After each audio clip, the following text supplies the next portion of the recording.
Tara, pag-uusapan natin ang isang napaka-importanteng kwento sa ekonomiya ng Pilipinas.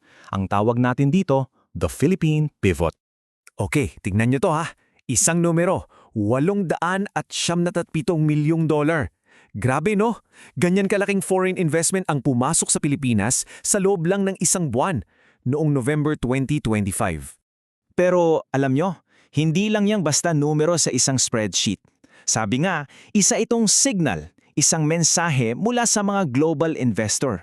So ano ba talaga ang sinasabi nila tungkol sa ekonomiya natin? Sige, sa unang part, i-decode natin yan. Ano ba talaga itong perang to at bakit ito yung klase ng investment na gustang-gusto ng mga bansa? Ang tawag nga dyan, Foreign Direct Investment o FDI. Isipin nyo, hindi to basta-basta. Pangmatagal ang commitment to eh. Para kang nagsasabing, okay, maniniwala ako sa future ng bansang to. Kasi, nagtatayo sila ng pabrika, nag-e-expand ang operations, seryosohan to. Para mas malinaw, ito yung pinakamadaling paraan para intindihin. Ang FDI, para kang nagpatayo ng bahay sa isang subdivision. Nandyan ka for the long haul, nag-a-add ka ng value. Ngayon, yung tinatawag na hot money ay para ka lang nag-book ng hotel room for the weekend. Pwedeng bukas, check out na. Gets nyo yung difference? Ang laki. So, saan galing itong almost $900 million? Okay, i-breakdown natin ha. Yung pinakamalaking chunk, $711 million, galing sa debt instruments. Basically, ito yung mga kumpanyang andito na. Pinapadalahan pa ng pera ng kanilang mga parent company para lalong palakasin ang operations nila. Tapos meron ding $122 million na equity capital, ito yung mga bago, fresh na investment. At yung huli, $64 million na reinvested earnings. Kita nila dito na imbes na iuwi, ininvest ulit. Ganda ng mix, di ba? May tiwala mula sa mga datihan at may excitement mula sa mga baguhan. At yun nga yung key takeaway dito eh. Ang ganda ng signal na to kasi ibig sabihin, yung mga andito na, dinodoble pa yung pusta nila. Samantalang, may mga bago namang pumapasok. Yan ang picture ng tunay na kumpiyansa. Okay, so ngayon yung malaking tanong, bakit biglang nangyari to? Bakit sa Nobyembre? Lalo na't galing tayo sa, isang medyo mahirap na taon para sa ekonomiya. Tingnan nyo lang yung pagtalon. Mula 642 million noong October, biglang naging 897 million pagdating ng November. That's a 40% jump in just 1 month. Ang lakas ng momentum. Pero, eto yung twist.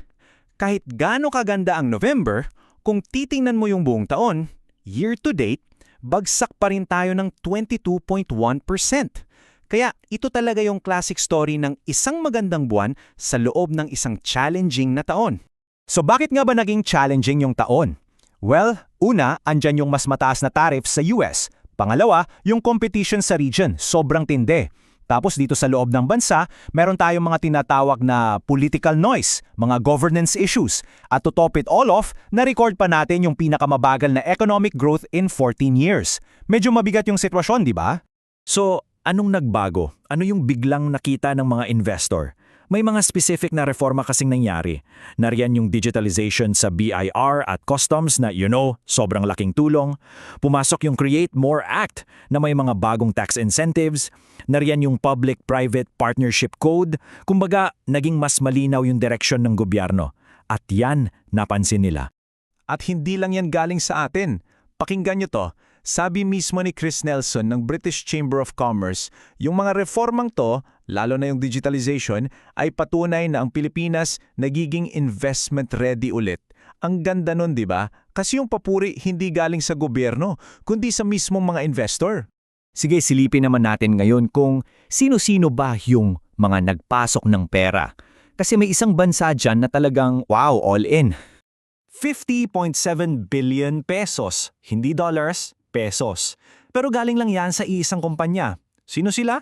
Samsung Electronics. Isipin niyo yun, isang napakalaking pusta sa Pilipinas. So anong ibig sabihin ng 50.7 billion pesos na yan para sa atin? Well, ibig sabihin yan, may bagong pabrika na gagawa ng mga pyesa para sa mga electric vehicles at mga latest na gadgets. At ang pinakaimportante, higit 3,000 bagong high-tech na trabaho. At get this, ito yung pinakaunang project na nakakuha ng incentives sa ilalim ng bagong Create More Act. Kitang-kita yung koneksyon ng reforma sa resulta. Okay, so bukod sa South Korea, sino pa ba yung mga big players? Sila yung tinatawag na Big Four. Andyan syempre ang Japan, laging malakas sa manufacturing. Ang US na nakatutok sa energy. Singapore sa real estate at finance. At syempre ang South Korea na bukod sa high-tech manufacturing, interested din sa defense. Pero okay, ang dami nating pinag-usapang bilyon-bilyon. Let's bring it down to earth. Bakit ba ito mahalaga para sa'yo, para sa akin, para sa ordinaryong Pilipino? Paano ba yung capital nagiging trabaho? Simple lang yung flow eh. Step 1, tumadating yung FDI. Dahil dyan, nag-i-expand yung mga kumpanya, nagtatayo ng pabrika. Tapos, yung technology at skills nila, natututunan ng mga Pinoy.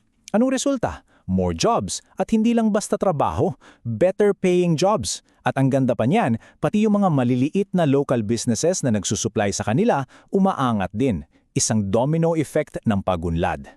At saan ba napupunta yung pera? Number 1, sa manufacturing. Isipin nyo, electronics, semiconductors, mga high-tech stuff. Sumunod, yung wholesale and retail trade. Siyempre, pag may trabaho ang mga tao, may panggastos. At pangatlo, real estate. Pero hindi lang yung mga kondo na alam natin ha. Mas focus to ngayon sa mga industrial park at logistics, yung mga bodega at pasilidad na kailangan ng mga pabrika. So, eto na tayo sa huling bahagi. Yung pinaka-importanting tanong sa lahat. Yung ganda ng performance nung November? Tsamba lang ba yun? Isang blip? O ito na ba yung simula ng tunay na turning point?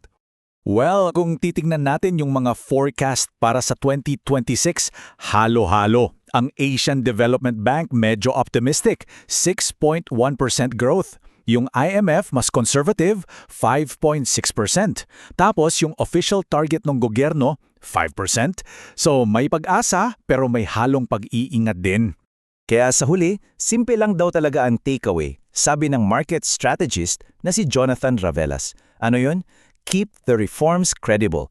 Bawasan yung uncertainty at bilisan yung execution. Yan ang formula para magtuloy-tuloy ang pagpasok ng investment. Kaya iiwan ko kayo sa tanong na to. Itong signal na nakita natin noong November, simula na ba to ng isang malaking comeback para sa Pilipinas? O baka naman, isa lang itong maikling sandali ng pag-asa? Ang sagot dyan, makikita natin sa mga susunod na buwan. Abangan natin yon.